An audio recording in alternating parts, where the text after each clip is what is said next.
Salut à tous et bienvenue sur la chaîne. Aujourd'hui, on plonge au cœur d'une guerre froide qui fait trembler tout le football espagnol. Oubliez les matchs sur le terrain, la vraie bataille se joue en coulisses, dans les bureaux, les réunions secrètes et les alliances surprenantes. Et au milieu de tout ça, un homme que personne n'attendait, Nasser Al-Khelaifi, le président du PSG. Oui, vous avez bien entendu. Le FC Barcelone se sert du Qatarien pour nuire au Real Madrid. Trahison, revanche, intérêt financier, tout y est. La presse espagnole vient de lâcher des révélations explosives, et je vais vous décortiquer tout ça, étape par étape. Accrochez-vous, parce que ça va être chaud. Likez dès maintenant si vous êtes prêt à plonger dans les dessous les plus sombres du foot européen, et abonnez-vous pour ne rien rater. C'est parti. Il y a encore quelques années, on n'aurait jamais imaginé ça. Joan Laporta et Florentino Pérez, les deux présidents les plus puissants d'Espagne, travaillaient main dans la main. Leur bébé commun? La Super Ligue européenne. Ce projet controversé qui devait révolutionner le foot et rapporter des milliards aux grands clubs. Barça et Real étaient les leaders, la Juventus complétait le trio. Les deux rivaux historiques avaient mis leur haine légendaire de côté pour défendre un intérêt commun, plus de pouvoir, plus d'argent, loin de l'UEFA et de son président Alexander Cefrin. À l'époque, Laporta et Pérez s'entendaient à merveille. Réunions secrètes, appels téléphoniques, stratégie commune. Les supporters se déchiraient sur les réseaux, mais en haut, c'était l'union sacrée. On parlait même d'une amitié sincère entre les deux hommes. Florentino voyait en Laporta un allié précieux, et Joan admirait la capacité du patron merengue à imposer sa vision. Mais tout a basculé. Octobre dernier, le FC Barcelone annonce officiellement son retrait de la Super League. Coup de tonnerre. Laporta justifie ça par des raisons économiques et par la pression des sociaux, mais beaucoup y voient autre chose, un virage stratégique à 180 degrés. Le Barça tourne le dos à Pérez et se rapproche dangereusement de l'UEFA. Et là, Florentino Pérez ne décolère pas. Depuis ce retrait, il multiplie les sorties médiatiques contre le club catalan. La dernière en date? Son discours de Noël, lundi dernier. Normalement, c'est censé être un moment de fête, de vœux joyeux. Eh ben pas cette année. Pérez a profité de l'occasion pour tirer à boulet rouge sur le Barça, en pointant directement l'affaire Negreira.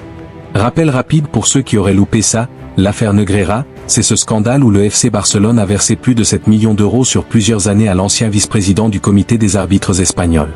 Le club parle de « conseils externes », mais pour beaucoup, ça ressemble à de l'influence sur l'arbitrage. Une bombe qui embarrasse énormément le Barça. À eu début, le Real Madrid était plutôt discret sur ce dossier. Trop discret même. Les sociaux me rendent râler, pourquoi Florentino ne tape pas plus fort? La chaîne officielle du club, Real Madrid TV, restait mesurée. Et puis, d'un coup, tout change. Ces derniers mois, RMTV et la communication officielle du club tapent sans relâche sur l'affaire Negreira. Interviews, reportages, analyses, c'est devenu une obsession. Le message est clair, le Barça est corrompu, et le Real veut que tout le monde le sache. Mais Joan Laporta n'est pas du genre à se laisser faire. Le président catalan a répondu du tac au tac, avec des mots très durs contre le Real Madrid et contre Pérez personnellement. Il accuse le club madrilène de manipuler l'opinion et de vouloir salir l'image du Barça. La guerre est ouverte des deux côtés. On n'est plus dans la rivalité sportive classique, on est dans une bataille totale pour le pouvoir et la crédibilité. Et c'est là qu'entre en scène l'homme clé de toute cette histoire, Nasser Al-Khelaifi. Oui, le président du Paris Saint-Germain. Mais surtout, président de l'ECA, l'association des clubs européens, membre du comité exécutif de l'UEFA, et très proche d'Alexander Cefrin.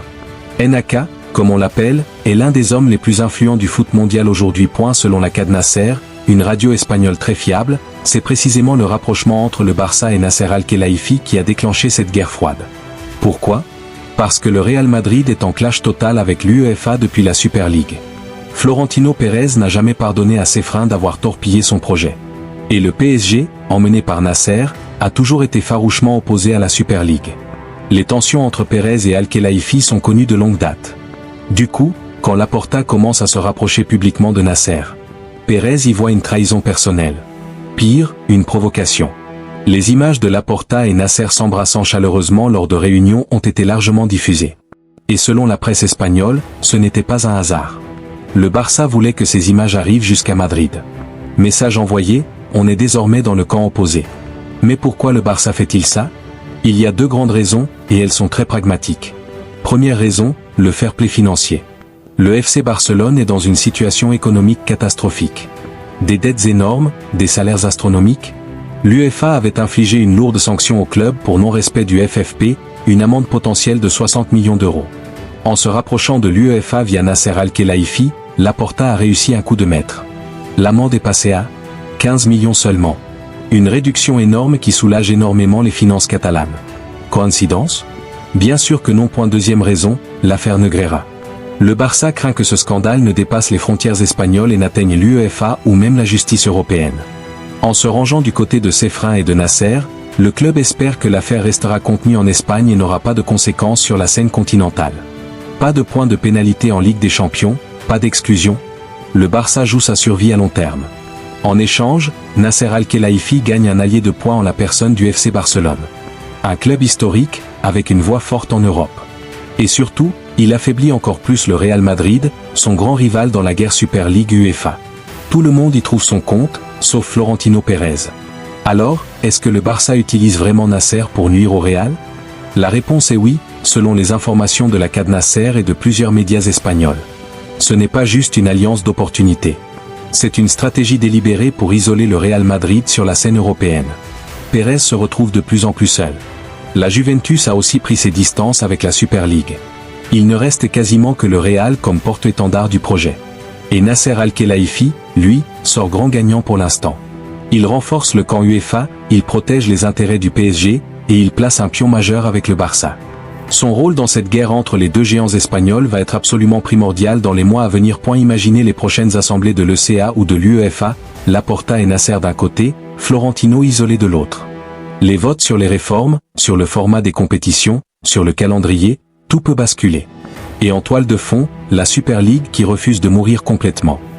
Ce qui est fascinant, c'est à quel point le foot business dépasse largement le terrain. On parle de milliards, de pouvoir, d'influence politique. Les rivalités sportives sont toujours là, mais elles sont désormais secondaires face à ces jeux d'alliance. Le Clasico reste le match le plus regardé du monde, mais la vraie guerre se joue ailleurs. Pour les supporters, c'est dur à avaler. Du côté madrilène, on parle de trahison pure et simple. Du côté catalan, on justifie ça par la survie du club. Mais au final, tout le monde sent que quelque chose a changé définitivement entre les deux clubs. L'époque de la collaboration Laporta-Pérez est bel et bien révolue. Alors, qu'est-ce que vous en pensez? Est-ce que Joan Laporta a raison de se rapprocher de Nasser Al-Khelaifi pour sauver le Barça, même si ça veut dire déclarer la guerre au Real? Ou est-ce que Florentino Pérez a été trahi et qu'il a raison de contre-attaquer sans relâche? Dites-le moi en commentaire, je lis tout. Si cette vidéo vous a plu, lâchez un gros like, abonnez-vous et activez la cloche pour être prévenu des prochaines. On va continuer à suivre cette guerre de très près, parce que croyez-moi, ce n'est que le début. Merci d'avoir regardé, culé et me rendre, on se retrouve très vite pour une nouvelle vidéo. Visca el Barça, à la Madrid, et que le meilleur gagne, mais cette fois en coulisses. Peace.